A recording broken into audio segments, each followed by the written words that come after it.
Ketika kita disamperin oleh debt collector, walaupun kita bilang nggak tahu dan nggak ngerasa minjem, itu punya bukti. Ini kamu waktu itu daftar, pegang KTP. Ayo, kita bisa ngomong apa kalau udah ada bukti seperti itu?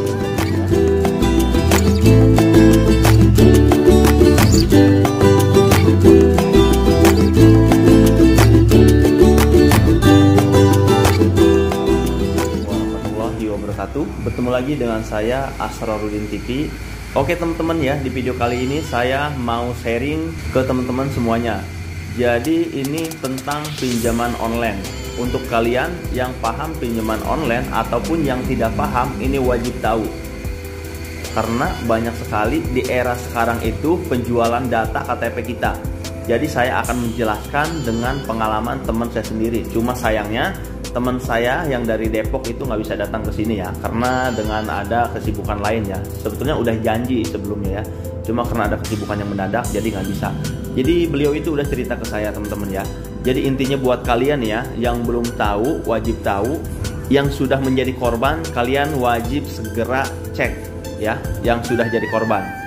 Jadi teman saya ini yang dari Depok teman-teman ya, ternyata di daerah dia itu ada yang namanya kantor. Saya nggak tahu itu kantor ilegal atau legal, saya tidak tahu.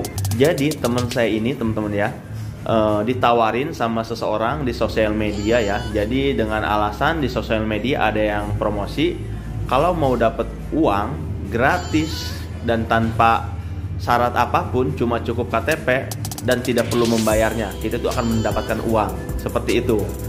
Nah, karena teman saya ini emang lagi butuh uang, akhirnya datanglah ke kantor tersebut.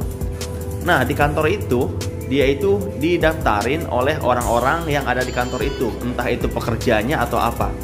Jadi, dijelaskan pertama, ditanya teman saya, keluhannya apa? Ya, justru pasti keluhannya itu tentang keuangan buruk gitu ya, membutuhkan uang. Nah, nanti dijelaskan juga sama pihak si yang mau ngedaftarin itu bahwa kita ini akan daftar aplikasi, tapi aplikasi ini ilegal dan nggak perlu bayar ya. Pokoknya ini parah banget lah, pokoknya mohon disimak teman-teman, parah banget. Karena awamnya teman saya, ya udah dia kasih KTP. Jadi gini teman-teman ya, si jasa ini, jasa pendaftaran pinjol ilegal katanya ya, jasa pendaftaran aplikasi pinjol ilegal. Teman saya nggak tahu apa-apa dan nggak tahu dia didaftarin aplikasi apa. Pokoknya waktu itu teman saya tembus 2.400.000 ya, dan 40%. Dan gue tanya, woi bro, terus lu gimana itu caranya kok dapet duit? Ya nggak tahu, pokoknya gue kasih KTP, terus gue suruh megang KTP, terus gue selfie gitu di depan kamera yang mereka disuruh gitu. Ya udah gitu. Waduh bro, ya itu namanya lu daftar aplikasi. Yes, iya kata dia juga, emang itu daftar aplikasi tapi ilegal, nggak perlu bayar gitu. Gua ketawa gitu, ketawanya gini, lu daftar pakai apa? Pakai KTP dong. KTP lu tuh ada nicknya dong, ada alamatnya dong, ya kan? Oke lah, mungkin nomor yang didaftarin bisa kita ganti, ya kan? Seperti itu teman-teman ya. Jadi nomor yang ada di kontak handphone teman saya itu disalin, dipindahin dulu, terus handphone teman saya itu dimasukin nomor handphone dari sana ya. Jadi itu tujuannya ketika peneroran nggak ke nomor orang yang pernah kita kenal yang ada di handphone kita ya. Jadi kontak di handphone kita dihapus ya. Jadi kontak orang lain dimasukkan ke sini, yaitu dari jasa pendaftaran pinjol. Setelah itu kita didaftarin seperti itu teman-teman ya. Dan setelah itu dibalikin lagi ya. Kontak yang dihapus itu dibalikin lagi ke kontak kita ya. Terus yang punya itu dibalikin lagi seperti itu. Tapi tetap teman-teman ya, saya bilang ke teman saya, tetap aja lu tuh punya nick KTP gitu, ada alamatnya gitu. Pas saya cek, saya tuh nggak habis pikir ya, 2.400.000 itu ternyata dari dua aplikasi.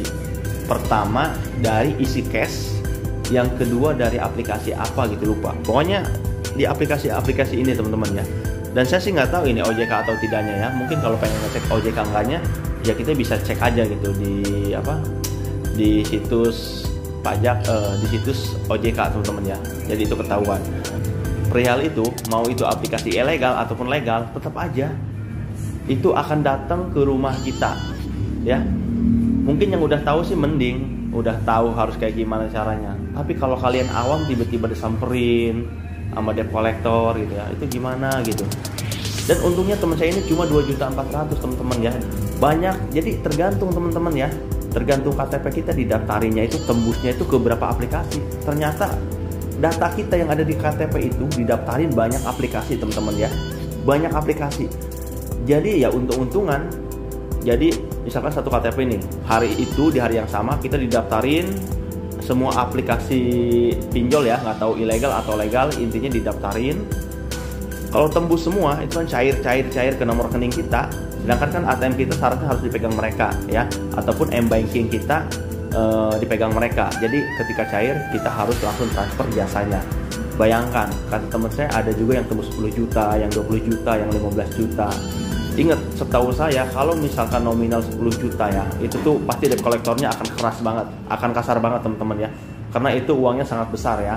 Kalau misalkan 2 juta sih sebenarnya ya apa ya, biasanya debt collector juga jarang ke rumah sih emang gitu. Cuma tetap aja kalau misalkan aplikasi itu legal dan ber-OJK, di kemudian hari kita akan merasakan kesulitan gitu ya. Jadi di kemudian hari kita akan merasakan kesulitan. Jadi untuk teman-teman ini penting banget, jangan sampai buat kalian yang belum tahu, kalian ini melakukan hal kayak gini ya. Sebutuh-butuhnya kita hati-hatilah. Mending kalau mau daftar sendiri teman-teman ya. Kalau kayak gitu udah didaftarin, kita nggak tahu aplikasinya apa. Dan untuk teman saya, kenapa saya bisa tahu itu isi cash, terus apa lagi? Karena dia punya M-banking teman-teman ya. Kan ada mutasi rekening tuh. Nah di mutasi rekening masuk itu ada tulisannya kayak misalkan dana dari aplikasi apa, terus ini dari aplikasi apa. Pas saya cek ternyata bener gitu, isi cash, dan dia per bulan itu hampir berapa ya, 400 ribuan seperti itu. Dan ini kacau teman-teman ya, kacau. Jadi buat kalian jangan sampai ataupun jangan gampang percaya sama orang yang mengiming-imingkan hadiah ataupun uang. Gak ada yang namanya di dunia ini uang gratis, gak ada teman-teman ya. Mereka kayak gitu yang mengambil keuntungan aja untuk jasanya. Sekarang di kemudian hari, sebulan, 2 bulan, 3 bulan ke depan, yang akan berurusan tuh kalian sama pihak-pihak yang berkaitan seperti itu. Jadi tolong ya, zaman sekarang ini emang zamannya teknologi canggih, zamannya pinjaman online juga, dan itu yang paling penting itu data KTP. Dan kita didaftarin, apalagi kita foto selfie yang KTP ya kan, foto KTP kita, verifikasi muka. Ketika kita disamperin oleh debt collector, walaupun kita bilang nggak tahu dan nggak ngerasa minjem, itu punya bukti. Ini kamu waktu itu daftar pegang KTP. Ayo, kita bisa ngomong apa kalau udah ada bukti seperti itu teman-teman ya. Jadi saran saya, jangan sampai kalian itu melakukan hal seperti itu. Jangan sampai kalian jual identitas kalian ke siapapun ya, karena itu sangat penting teman-teman ya. Oke, mungkin cukup sekian dari saya. Mudah-mudahan manfaat. Wassalamualaikum warahmatullahi wabarakatuh.